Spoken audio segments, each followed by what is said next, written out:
함께 좀 따라해 볼까요? 왕따가 됩시다. 제가 하는 말이 아니고 한국에서 어떤 그 목사님 오셔가지고 선교사님들 이제 모아놓고 이루해 주시는데 그때 이 얘기를 듣고 제가 참 감동을 받았습니다. 요즘 한국에도 왕따가 많고 일본에도 이지메 유명하죠. 어른 사회에도 있어요. 어른 사회에도. 다시 한번 해볼까요? 왕따가 됩시다. 네, 무슨 의미인지 아시죠? 모릅니까? 왕을 따르는 사람이 됩시다. 왕을 따르는 사람이 됩시다. 우리는 진정한 그리스도 왕을 따르는 사람들입니다. 이 마지막 시대에 그렇습니까? 네. 여러분 성공이 뭐라고 생각합니까? 요즘 젊은 사람들, 한국의 젊은 사람들 얘기 들어보니까 그 SKI, 스카이 대학 아시죠? 일본에 있는 저도 아는데 모른 척하는 그런 얼굴 하지 마시고 서울대, 연고대, 그죠? 그래서 스카이 대학을 나오고 그리고 그럼 혹시 서울 상대는 아십니까? 서울 상대. 거기 끝에 좀 계시네요. 서울에서 상당히 떨어진 대학. 서울 약대는 아세요? 일본에 있는 사람도 아는데 서울 약대. 서울에서 약간 떨어진 대학. 근데 그 일명 스카이 대학을 나오고 그리고 이런 신입 직장이라고 하는 공기업에 들어가 다니고 그리고 저 이런 미인들을 얻어서 결혼 생활을 하고 그러면은 다들 성공했다 이렇게 젊은 사람들이 얘기하더라고요. 정말 그게 성공일까요? 정말 그게 성공일까요? 우리가 성공에 대한 하나님께서 말씀하시는 그 개념을 우리가 잘 몰라서 그런 것 같습니다. 젊은 사람들이. 여러분들은 아니라고 믿습니다. 첫 번째는 뭡니까? 그 일을 이루지 못하고 떠나서 그 일이 하나님 보시기에 아름다운가? 그리고 그 일이 나에게 있어서 행복한가? 그죠? 행복한가? 한 가지 더 나아가서 하나님께서 기뻐하시는 일인가? 그게 참 성공이라는 것이죠. 어떤 걸 우리가 이루는 게 성공이 아니라 왜 이런 말씀을 드리냐면 제가 15년 전에 일본으로 떠날 때 한국에서 많은 이런 선교사로서 훈련은 다 언어까지 다 마치고 이제 보란듯이 선교지에서 막 하나님의 부흥의 역사를 막 이렇게 꿈꾸고 환상을 보면서 갔습니다. 갔는데 그게 아니더라고요. 나중에 다시 좀 말씀드리겠습니다만은 그 혼란스럽고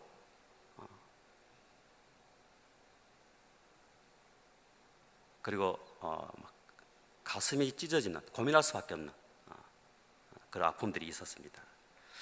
오늘 에스겔을 보니까 하나님께서 에스겔을 그 골짜기로 데려가는데 골짜기에 가득 찬 마른 뼈들을 보여줍니다. 우리가 이미 익히 알고 있는 내용들이에요.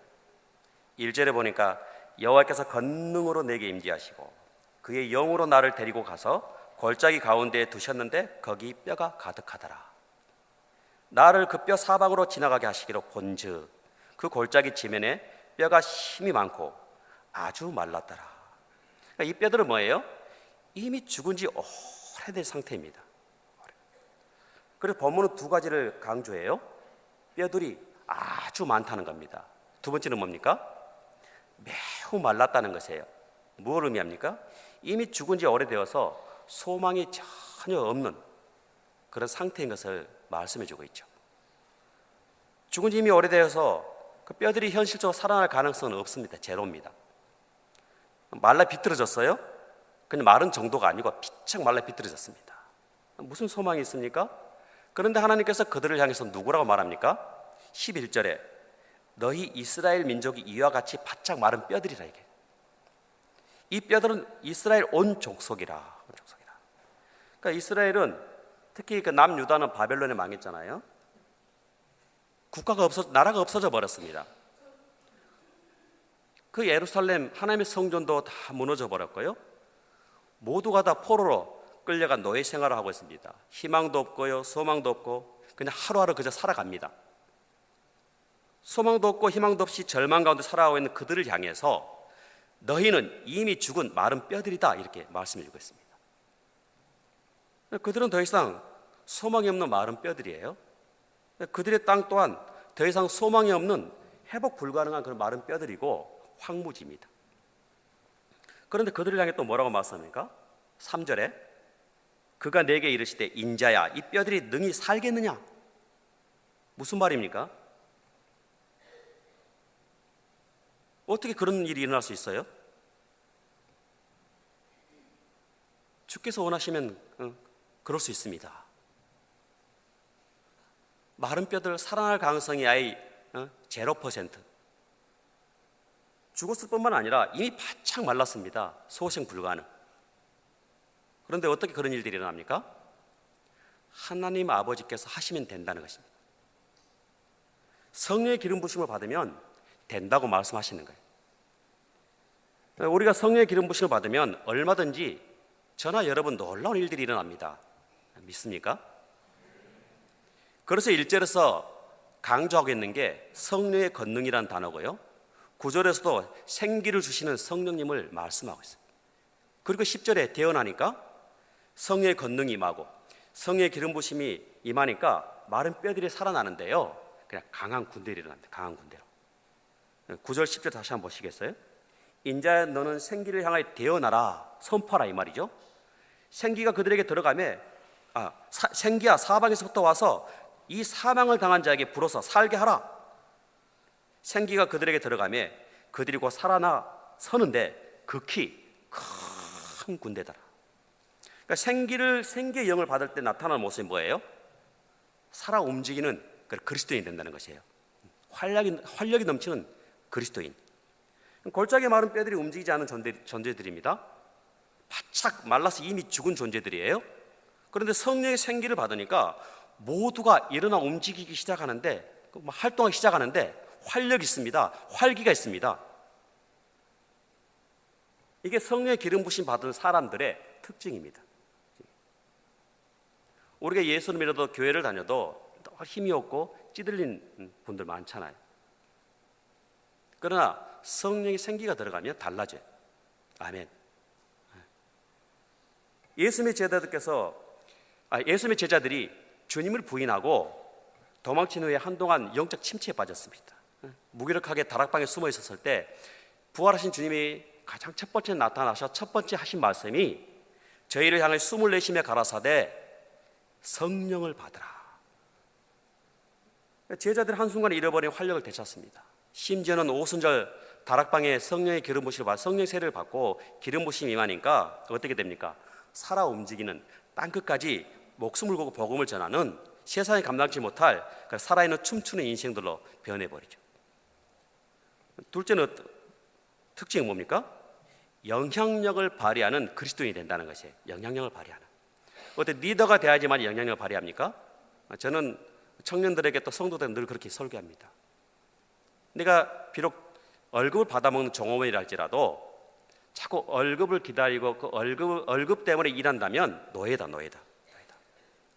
비록 사장이 나보다 월급을 더 많이 받아갈지 모르지만 내가 사장을 먹여 살리는 사람이고 종업원을 동료들을 먹이는 사람이고 회사를 내가 먹여 살리는 사람이다. 가치가 바뀔 때 똑같은 고생스러운 수고스러움이지만은 의미가 달라지죠. 누가 진짜 사장입니까? 꼭 돈을 많이 가져야 사장입니까? 전혀 다른 인생이 되어버리죠. 요셉이 그렇죠. 요셉이 믿지 않는 보디발 장군이 요셉과 함께 하시는 하나님을 요셉을 통해서 보았다고 말씀하지 않습니까? 이처럼 성령 충만을 받으면 놀라운 영향력을 발휘하는 그 인생으로 뒤바뀐다는 사실입니다. 여러분 기도원 아시죠? 기도원이 블레셋이 계속 쳐들어와서 곡식을 다 빼앗아가 버리고 궁궐 죽일 작정으로 남겨진 곡식조차도 다 가축들 동원해 와가지고 다 쑥대밭을 만듭니다. 조금 남은 그 먹고 살려고 포도즙 틀에서 숨어서 그것도 그 모습이 얼마나 우습습니까? 안쓰럽기도 하고 숨어서 탈곡을 하고 있는데 난데없이 하나님의 사자가 나타나서 뭐라고 말씀합니까? 용사여. 무슨 말씀이세요? 저는 유다 지파 중에서도 가장 연약한 베들레헴 지파, 그 중에서도 가장 작은 집안, 그 중에서도 가장 작은 자입니다. 무슨 용사는 무슨 용사입니까?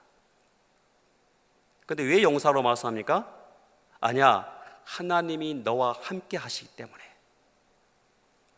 기존의 300용사도 마찬가지입니다. 단순히 수가 적기 때문에 선택했습니까? 성경 깊이 묵상해 보십시오. 개처럼 물을 핥는 자들, 그들을 선택했습니다. 개처럼 물을 핥는다는 것은, 성경에서 개로 표현한 것은 최악입니다. 저주입니다. 좋은 표현이 아니에요. 늘 조롱받는 자들, 힘없는 자들. 나중에 항아리 들고 나가잖아요. 항아리도 제대로 들을 수 없는, 선택받지도 못할 그런 연약한 자들을 하나님께 택하여 주셔가지고 그들을 향해 뭐라고 얘기합니까? 주께서 함께 하시기 때문에 용사라.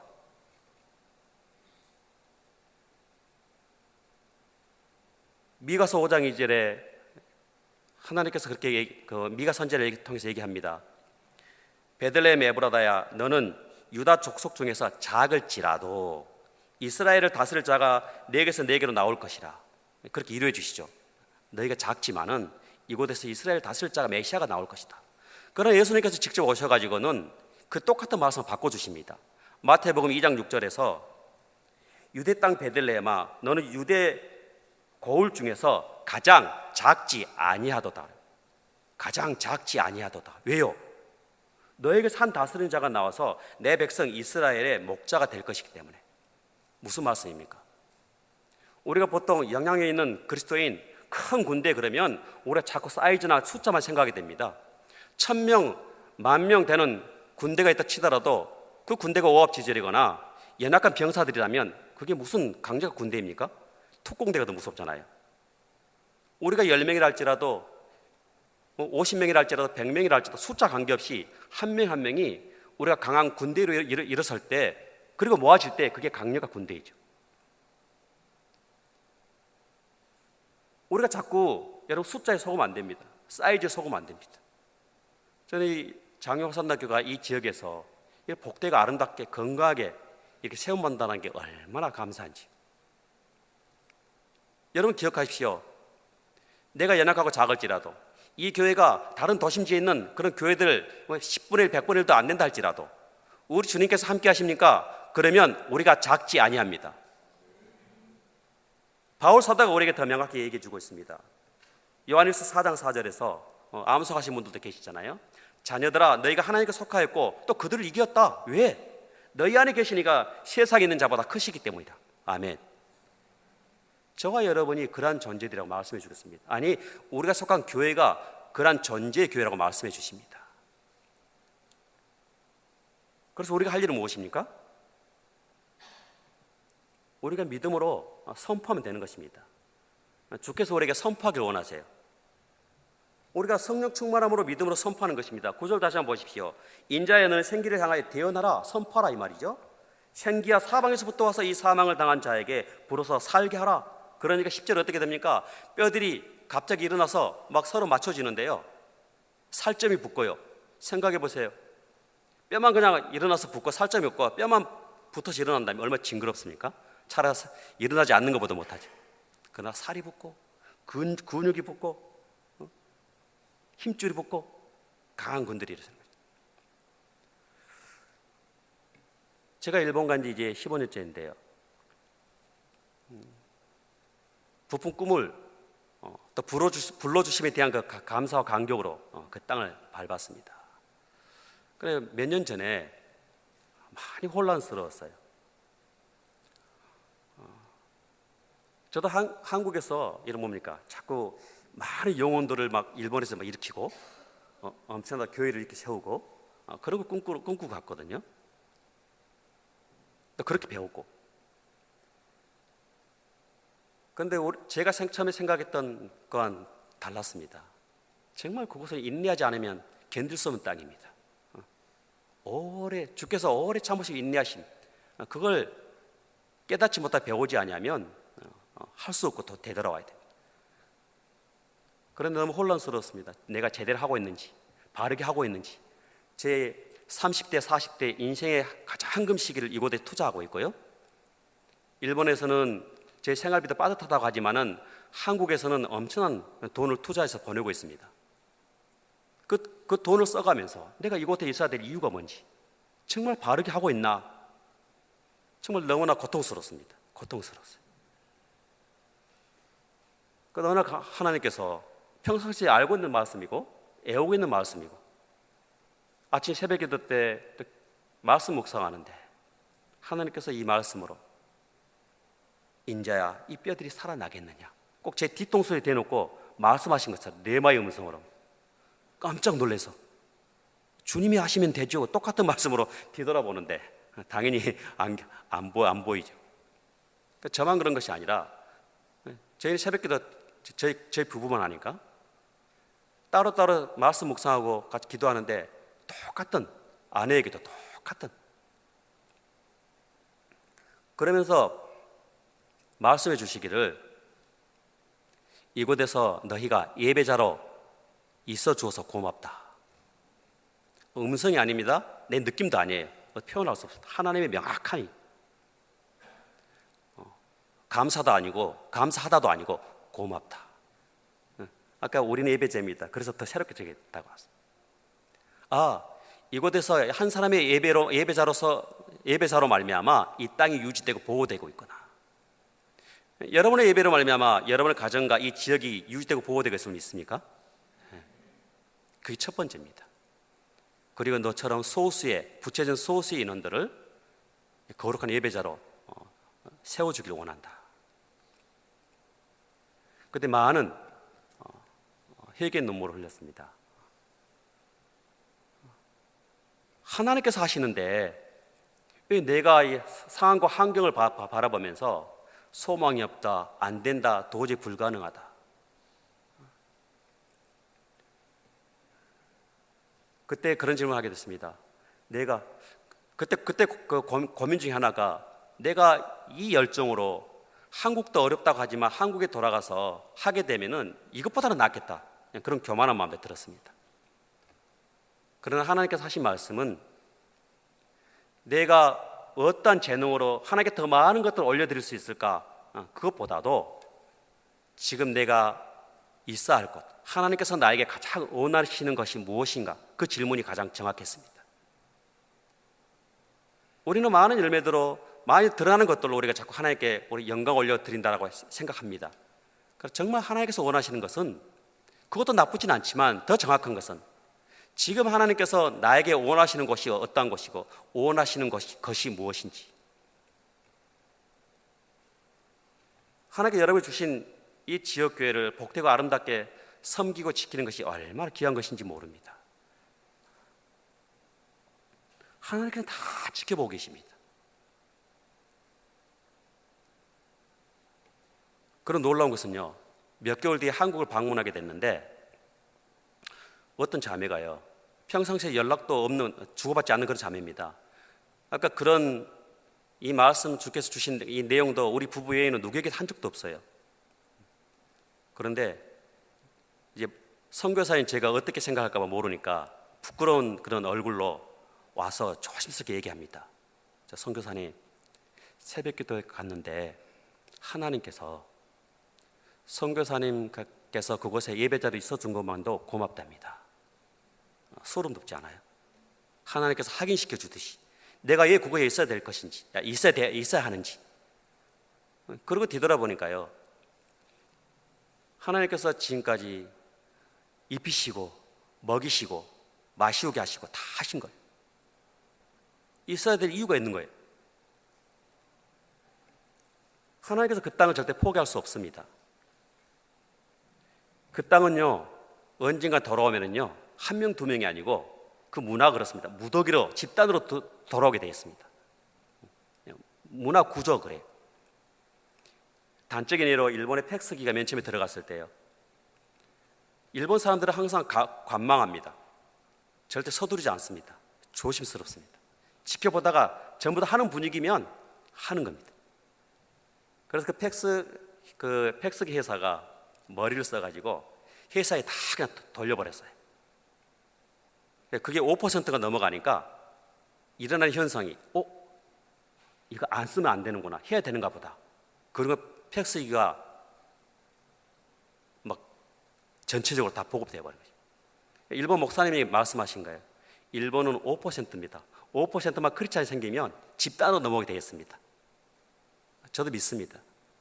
정말 한 영혼이 얼마나 귀한지 모릅니다. 얼마나 힘든지 몰라요. 오래 참아야 됩니다. 그러나 때가 되면 반드시 집단으로 넘어올 그날이 있을 줄 믿습니다. 카톨릭 시대이긴 하지만 1500년대 말에 처음에 그 카톨릭이 들어왔을 때 몇 년 사이에 엄청난, 그 당시 인구 2천도 안 되는데 2천만도 안 되는데 80만 명이라는 엄청난 그런 기독교인이 생겼습니다. 막부가 두려움을 느끼고 기독교 이제 탄압 정책을 합니다. 심지어는 1600년대 초에 거의 30만 명의 그런 순교자가 생겼습니다. 카톨릭 기독교 역사에 이렇게 많은 공식적으로 이렇게 많은 순교자가 있는 나라가 드뭅니다. 거의 없습니다. 공식적으로, 비공식적으로 더 되죠. 30만 명. 큐슈 시마바라는 어느 지역에서는요, 한 번에 3만 7천 명이 순교당했습니다. 여러분, 순교의 땅은 반드시 축복이 흐르게 되어 있습니다. 일본이 잘 사는 이유가 그 순교자 피 때문인지도 몰라요. 조심스럽습니다만은. 물론 또 사단의 어둠의 세력들이 속이고 주는 경우도 있죠. 그러나 더 중요한 것은 축복이, 영적 축복이 흐르지 아니할 때는 반드시 저주도 동시에 온다는 것입니다. 반드시. 순교의 땅은 그렇습니다. 그러나 하나님께서 그 땅을 계속 사랑하신다는 그런 생각을 합니다. 왜냐하면 그 물질도 많이 들어가고요, 그 영혼 얻기도 힘든 땅에 그 자비하심으로, 오래 참으심으로 끊임없이 선교사들을 보내신다는 것입니다. 일본 땅이요, 태풍과 지진과 홍수, 해마다 엄청납니다.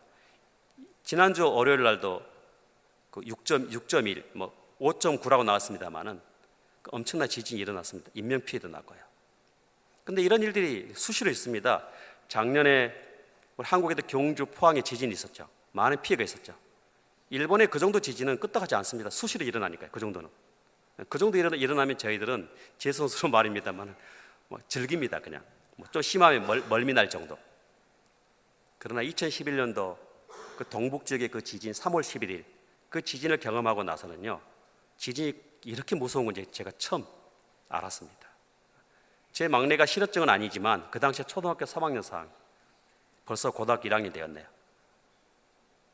그 일주일과 며칠 동안 말을 못했어요. 말을 하게 되면 아빠 한국 가자. 한국은 지진이 없잖아. 해마다 홍수로요, 엄청난 인명과 재산 피해가 일어납니다. 그 선진국이 이 대책이 없습니다. 단순히 섬나라이기 때문에 자연재해가 많을까요? 저는 그렇게 보지 않습니다. 영적으로 봅니다. 태풍이 우리나라로 올라오지요. 그때 저는 그렇게 생각합니다. 우리나라 한국 땅 교회를 향해서는 이래도 너희가 기도하지 않을래. 그러다가 일본 본토로 다 꺾이잖아요. 그러면 일본 본토는 이렇게 무지하게 때립니까? 영적으로 둔하기 때문에요. 강하게 흔들 수밖에 없습니다. 그게 하나님의 은혜입니다. 너희가 빨리 돌아온나, 내 백성을 빨리 보내다오. 하나님의 부르짖음입니다. 그게 은혜죠, 은혜죠. 우리는 내일과 관계없어도 어떤 큰 일이 일어나면 어떻게 됩니까? 곧바로 엎드리지 않습니까? 회개하지 않습니까? 주님 용서해달라고. 이게 얼마나 큰 복이 은혜인지 모릅니다. 일본은 직접 때려도 깨닫지 못합니다. 영적으로 둔감해져 있어요. 죄와 회개와 결부시키면요, 목회자조차도 상처받습니다. 자연재해를 가지고 그만큼 영적으로 둔감해진 나라이기 때문에 하나님께서 강력하게 이 마지막 시대에 흔들 수밖에 없는 것이죠.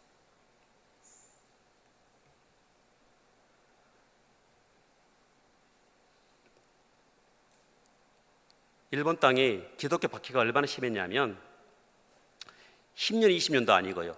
300년 동안 1500년도 말부터 1600년도 초부터 1900년도 초까지 300년 동안 그 중에 하나가 아시는 분들도 계실 테지만 5가정을 한 단위로 묶어서 한 명이라도 예수 믿으면 5가정을 다 몰살시킵니다. 300년 동안 그러니까요. 가족에게조차도 자기가 속 얘기를 못합니다. 다 비밀을 가지고 있습니다. 절대 속 얘기를 못합니다. 이게 문화화 되어버렸어요. 지금도 자기들이 인정합니다. 혼내와 다템하야겠다고 합니다. 겉다르고 속다르고 얘기합니다. 자기들도 공식적으로 그렇게 얘기를 해요. 지금도 자녀들을 키울 때 너의 속 얘기를 남에게 절대, 자기의 본심을 절대 얘기하지 마라, 그렇게 키웁니다. 이게 문화화 되어버렸어요. 문화화 되어버렸어요. 기독교 역사와 관련이 있는 것입니다. 그 땅은 더 이상 자생 능력이 없습니다. 그 많은 순교자 피가 흘렸지만 이제 저희 같은 선교사들이 대신 순교의 피를 흘려주지 아니하면 저는 소망이 없다고 저는 믿습니다. 직접으로 순교를 당하지 않는다 할지라도 그 순교자적인 마음으로 그 땅을 밟고 있지 아니하면 소망이 없다는 생각해 봅니다. 특히 원수처럼 역사적인 문제를 원수처럼 느껴지는 특히 한국 선교자들이 그 일을 더 힘있게 크게 감당할 수 있을 거라고 저는 믿습니다. 그 땅은 정말 기술이 대단해요.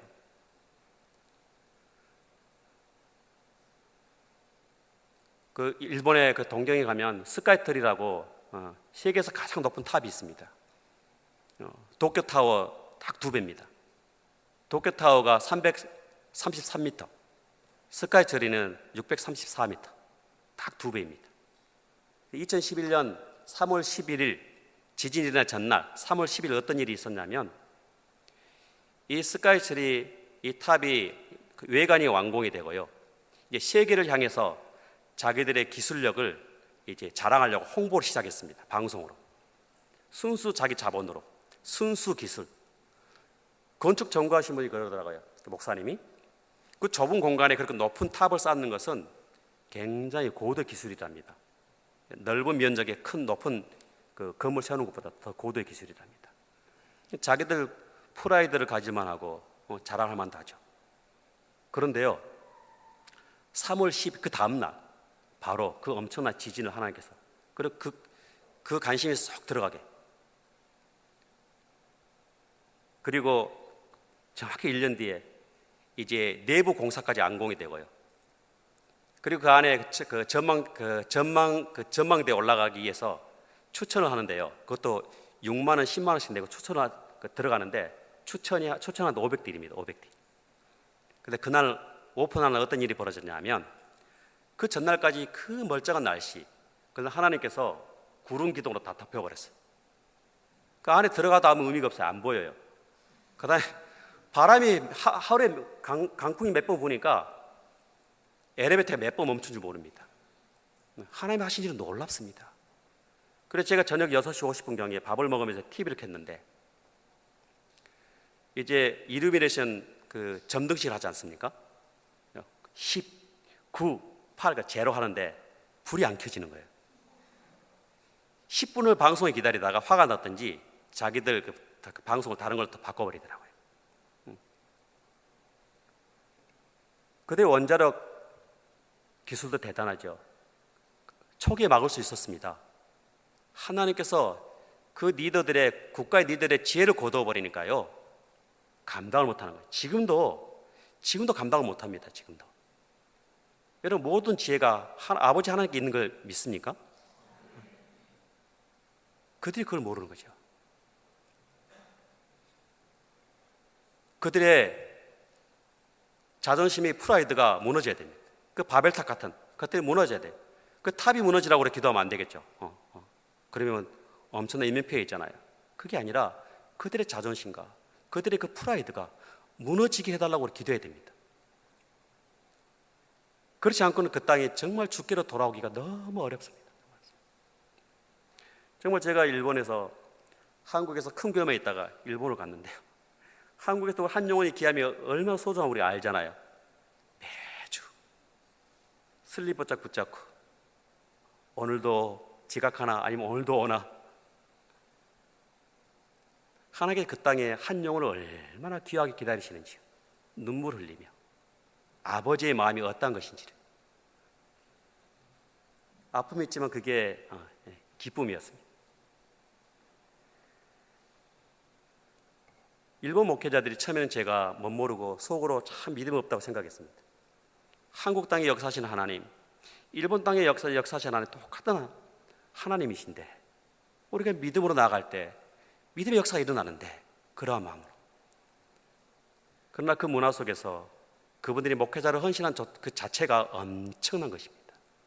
엄청난 헌신이에요. 그 선진국에서 엘리트 분들이 그냥 목회를 그만두고 아르바이트만 해도 편하게 잘 살 수 있습니다.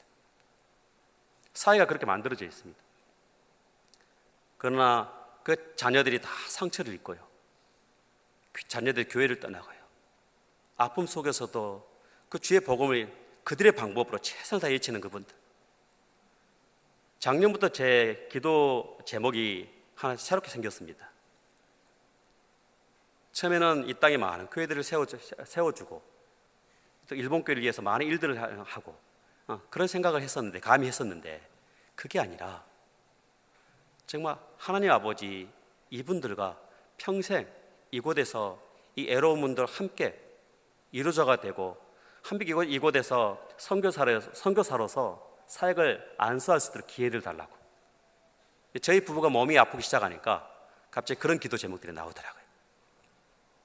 선교사가 아무리 재능이 있다고 앞장서서 이렇게 하면 됩니다, 이게 맞습니다, 솔직히 그게 자존심 문제거든요. 성공하든 실패하든 그분들이 해야 됩니다. 그분들이 할 수 있도록 보이지 않게 함께 협력해주고 뒤에서 보이지 않게 조력해주고 섬겨드리고, 그게 선교사. 그걸 모르는 분들이 재능 가지고 막 이렇게 세우다가 100%다 무너지더라고요. 하나님께 그걸 원하시지 않더라고요. 함께 그들과 눈물 흘리며 함께 이루하고 함께 달려가기를, 또 그분들 또한 그걸 원하시더라고요. 저는 동경 호산나 교회를 개척해서 하고 있습니다만은 제가 개척하고자 한 게 아닙니다. 하나님께서 강제로 시키셨어요. 근데 그건 선교지에서 제 사역의 배경일 뿐이고요. 조그맣습니다. 한 10평, 10평 공간. 한국 사람들이 일부러 전도하지 않습니다. 유학생들이라든지 이제 아는 분들이 좀 케어해달라고 부탁받은 사람들, 그분들은 어쩔 수 없이 이제 해줘야죠. 그것에서 참 다들 부모 형제 울타리를 벗어나니까 장담 못 하거든요. 그리고 일본 현지인들도 이런 일꾼들이 일꾼 될 만한 사람들 생기면 자꾸 일꾼도 세워가고요. 나머지 분들은 어떻게 해서 교회만 오게끔 조금만 푸시해도 도망가 버려요. 세례받자 해도 도망가 버리고, 3년 동안 나가서 이제 됐는 줄 알고 세례받자 그러니까 도망가 버리더라고요. 10년을 관계해도 한순간이 오래 참음으로 기다려.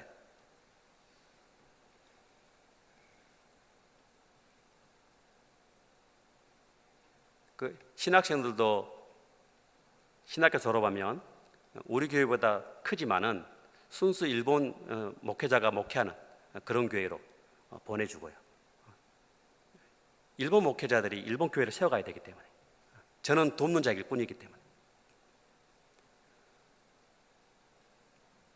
그리고 일본 장로교단 내에서 함께 교회 개척 사역도 했고요. 그다음에 교육부서에서 주일학교부터 작년에 이르기까지 수련을 비롯한 다양한 이런 교육 프로그램들. 그리고 1년에 작게는 한두 번, 또 많게는 두세 번 초교파적으로 일본 목회자들 제자훈련 세미나, 컨벤션 이런 부분들 섬기고 있고요. 제 아내는 한 달에 한 번 저희 교회에서 일본 목회자 사모님들 모임을 합니다. 제 아내가 인도한 건 아니고요. 똑같은 방법으로 일본 분을 세워서 그냥 보이지 않게 영적으로 흘려보내고 같이 이루어드리고, 그리고 선교사 사모님들 함께 한 달에 한 번씩 모임을 갖고 있고요. 저희 교회가 일본에서 가장 도심지에 있다 보니까 일본 장로교회 총회에서 각부 이원회가 있습니다. 대부분의 이원회가 한두 달에 꼭 한 번씩 저희 교회에서 합니다. 이제 역에서도 오기 쉽고 또 임원 되신 목사님들이 지방에서 오신 분들도 하기 때문에 위치적으로 좋다고. 우리는 비좁은데 농담 반 진담 반 교회에 옮기지 말라고. 또 그렇게 사용되어져서 참 감사가 되고요. 또 목회자들이 교회 틀을 밟아주니까 참 감사가 되고요. 저는 제 이름만 알 뿐이고 얼굴은 잘 몰라도 일본 전국의 장로교회에 있는 모든 목사님들, 장로님들이 저희 동경 호산나교회를 알고 모임 때 가서 동경 호산나교회 김용민 선교사입니다 하면 또 아는 체 해주시고 그렇게 일하고 있습니다. 지금 소수 인원이 또 모이지만 한국 유학생도 마찬가지입니다. 케어에서 일꾼으로 되돌려 보냅니다. 일꾼으로. 처음에는 그게 굉장히 속상하더라고요. 하나님, 저는 왜 맨날 키워서 남 좋은 일 시킵니까? 힘겨워요. 그렇게 반복되면. 근데 하나님께서 그게 복이고 그게 너의 사명이라고. 왜 우리가 어디든 옮겨갈 수 있고 또 돌아가야 될 때 또 하나님의 백성으로서 우리가 헌신자로 세움받아야 되지 않습니까?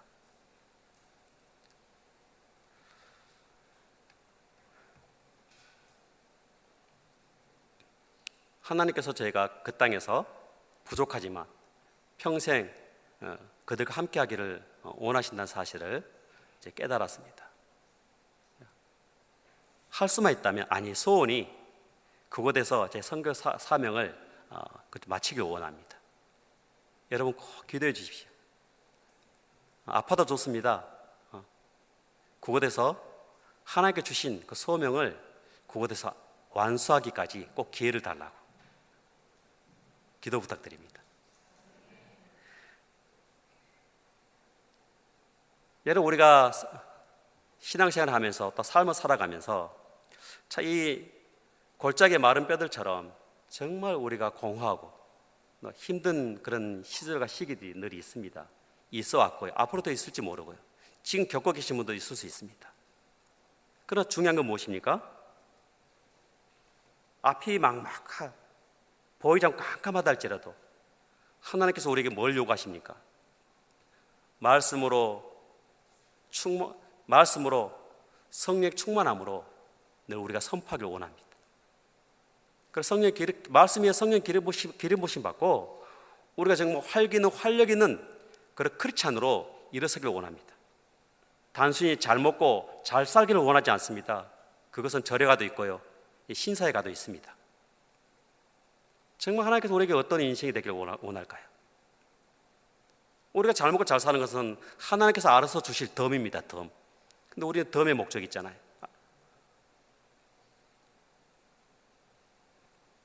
우리가 하루하루 주님이 기뻐하시는 그런 인생이 될 때에, 또 그런 의미 있는 삶을 살아갈 때 하나님께서는 여러분을, 교회를, 또 여러분 가정을 놀랍도록 이렇게 세워주실 것을 믿습니다. 여러분, 이 마른 뼈들이 살이 붙고 근육이 붙고 힘줄이 붙어서 춤추는 강한 군대에 일어서는 것처럼 우리가 이 시대, 마지막 시대 우리가 힘있게 일어서는 강한 군대가 되길 원합니다. 강한 군대는 수적인 문제만이 아닙니다. 한 명 한 명의 모임이 강한 군대가 이루어져야 될 것입니다.